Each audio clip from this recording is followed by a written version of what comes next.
નમસ્કાર વિદ્યાર્થી મિત્રો, વંદે ક્લાસીસ યુટ્યુબ ચેનલમાં આપનું હાર્દિક સ્વાગત છે।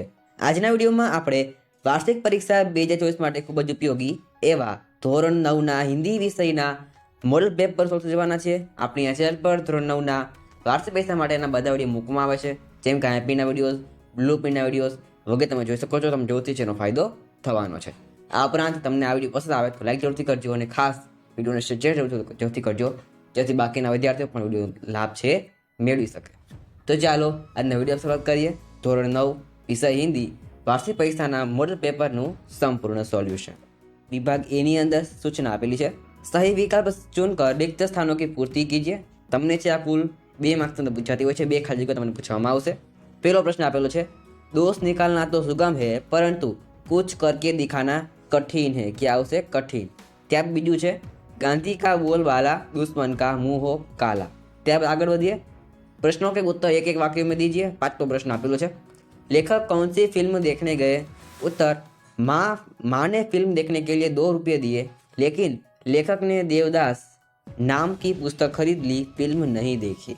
त्यार पछी छे 6ठो सवाल, कालिदास के जन्म स्थान का नाम लिखिए। जवाब में आवशे उज्जैन।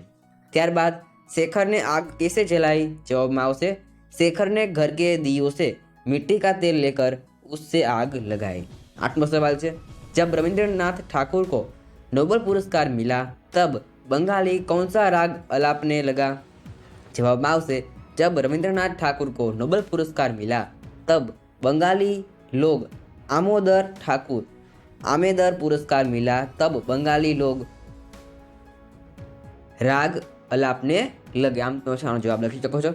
आगे वधी जाए पछी प्रश्नों के उत्तर 2-3 वाक्यों में लिखिए। 9मो प्रश्न आपेलो छे अहींया, लड़की किस बात के लिए तैयार नहीं थी, क्यों? जवाब में आवशे, लड़की को माँ बाप उसे अधेड़ के हाथ बेच रहे थे। लड़की उस घुसट के साथ जाने का तैयार नहीं थी क्योंकि उससे उसकी जिंदगी बर्बाद होने की संभावना थी। त्यारबाद छे 10वां सवाल, पुल के पास गाड़ीवान क्या कर रहा था? जवाब में आवशे, उन्होंने देखा कि पुल के पास एक गाड़ीवान तन्मय होकर लोकगीत गा रहा है। क्या कर रहा था? लोकगीत गा रहा था। त्यारबाद आगे बढ़िए, प्रश्नों के उत्तर 5-6 वाक्य में लिखिए। 11वां सवाल आपेलो छे अहींया, दिन में गुलमर्ग की शोभा का वर्णन अपने शब्दों में कीजिए। तो जवाब તમે છે તેનો સ્ક્રીન પર જોઈ શકો છો। ત્યાર પછી છે 12મો સવાલ, सम्राट अशोक ने न्याय मंत्री की खोज कैसे की? ત્યાર પછી તેનો અથવાનો પ્રશ્ન છે, माँ के दिए हुए रुपयों का लेखक ने क्या किया और क्यों? તેનો જવાબ તમે છે અહીંયા જોઈ શકો છો। તો આગળ વધી ત્યાર પછી વિભાગ બી આપેલો છે। અહીંયા सूचना આપેલી છે વિભાગ બી ની અંદર, सही विकल्प चुनकर रिक्त स्थानों की पूर्ति कीजिए।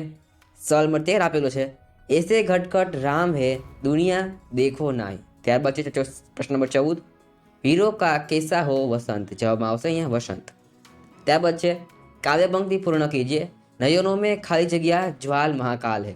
तो जवाब में आवशे काव्य पंक्ति, नयनों में ज्वाल तेरी गति में भूचाल तेरे सीने में छुपा महाकाल है। ત્યાર પછી છે, प्रश्नों के उत्तर एक एक वाक्यों में लिखिए।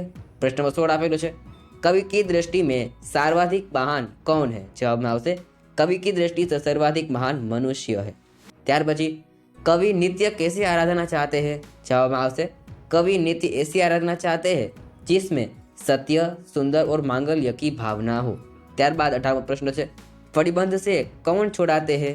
जवाब में आवशे, फणिबंध से गरुड़ जैसे साहसी और वीर पुरुष ही छुड़ाते हैं। ત્યાર પછી છે પ્રશ્ન નંબર 19, बाल कृष्ण के मुख पर किसका लेप किया हुआ है? जवाब में आवशे, बाल कृष्ण के मुख पर मक्खन का लेप किया हुआ है। आगे बढ़ी ત્યાર પછી प्रश्नों के उत्तर 2-3 वाक्यों में लिखिए। प्रश्न नंबर 20 आपेલું છે, बुद्धि और हाथ किस कार्य के लिए है? जवाब में आवशे, बुद्धि का कार्य संसार के अज्ञान को दूर करने, यहाँ छाई झड़ना मिटाना है। हाथों का काम बुद्धि के मार्गदर्शन में पृथ्वी को स्वर्ग की तरह सुंदर बनाना है। त्यार बच्चे प्रश्न नंबर 21, वीरों का कैसा है वसंत ऐसा कौन कौन पूछ रहे हैं? तो जवाब में आवशे, वीरों का कैसा हो वसंत ऐसा हिमालय पर्वत, सागर, पूर्व पश्चिम दिशाएं, पृथ्वी, आकाश तथा क्षितिज भी यह प्रश्न पूछ रही है। त्यार पछी छे प्रश्नों के उत्तर 5-6 वाक्यों में लिखिए। प्रश्न 22 आपेલું છે, धरती की शान से कवि का क्या तात्पर्य है? भाव स्पष्ट कीजिए। त्यार पछी छे प्रश्न नंबर 23, कवि कैसे माकल्य की आराधना करते हैं? तेनो अतो सवाल आपेलो છે। प्रश्न नंबर 23, बालकृष्ण के स्वरूप का वर्णन कीजिए। તમે આના જવાબ છે તમે સ્ક્રીન પર જોઈ શકો છો। ત્યાર પછી આપેલું છે તમને વિભાગ સી ની વાત કરીએ. વિભાગ સી માં વાક્યનો વિભાગ હોય છે, સૂચના આપેલી છે. मुहावरे का अर्थ देकर वाक्य में प्रयोग कीजिए. प्रश्न नंबर 24 આપેલું છે. सहम जाना તેનો અર્થ આવશે ગભરા જાના. વાક્ય બનશે હાથી को अपनी ओर आता देख राकेश सहम गया. ત્યાર પછી છે 25 નંબરનો પ્રશ્ન. पर्दाफाश करना જવાબમાં આવશે ભેદ ખોલના. વાક્ય આવશે मैं आपका पर्दाफाश करने वाला हूँ. ત્યાર પછી છે कहावतों का अर्थ स्पष्ट कीजिए. अंत भले का भला જવાબમાં આવશે अच्छे काम का अच्छा फल होता है. ત્યાર પછી છે પ્રશ્ન 27.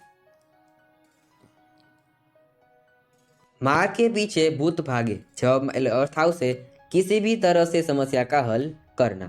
ત્યાર પછી છે वाक्यों को शुद्ध करके लिखिए.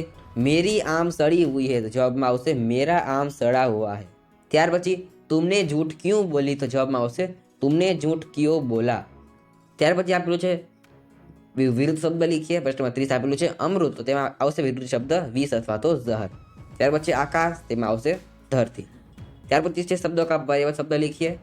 सूप तो તેમાં આવશે છાજ અને વિશ્વ તેમાં આવશે દુનિયા. ત્યાર પછી છે शब्दों के लिए शब्द समूह लिखिए. प्रश्न 34 આપેલું છે ज्ञान में वृद्धि करने वाला તેમાં આવશે ज्ञानवर्धक અને किसी का साथ न होना તેમાં આવશે निस्संग.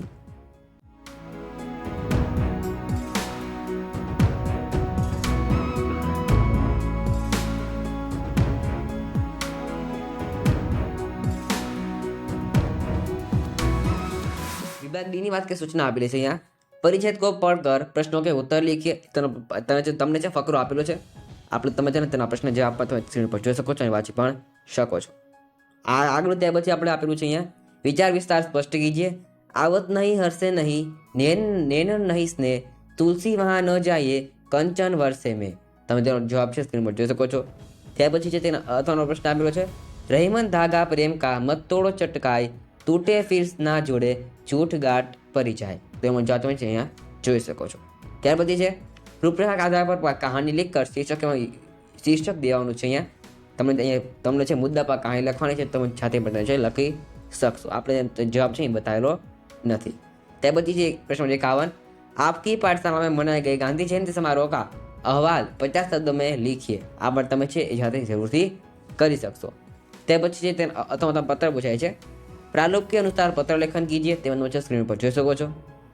ત્યાર પછી નિબંધ લખવાના છે તમારે.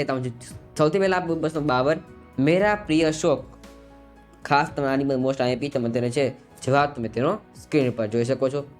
તેનો અથવા નિબંધ આપેલો છે અહીંયા 52 નંબરનો અગર બચપન લોટ આએ. આ પણ છે અગત્યનો નિબંધ છે અને ખાસ આપણે ચેનલ પર છે હિન્દી વિષયના આઈપી અવેલેબલ છે. તમે તેને જોઈ શકો છો. તમને જોઈ તેનો જો ફાયદો થશે. ત્યાર પછી તેનો અથવાનો જૂતે કી આત્મકથા તમે તે પણ છે સ્ક્રીન પર જોઈ શકો છો. તો આજના વિડીયોમાં અમે જે આપણે ધોરણ 9ના છે હિન્દી વિષયના વાર્ષિક પરીક્ષા માટેના આઈએમપી મોડલ પેપર સોલ્વ થયું છે. આપણે ચેનલ પર ધોરણ 9ના વાર્ષિક પરીક્ષા માટેના અન્ય વિડીયો ઉપલબ્ધ છે. તમે તેને જોઈ શકો છો. તો આજના વિડીયોમાં આટલું જ. ફરી નેક્સ્ટ વિડીયોમાં thanks for watching. All the best.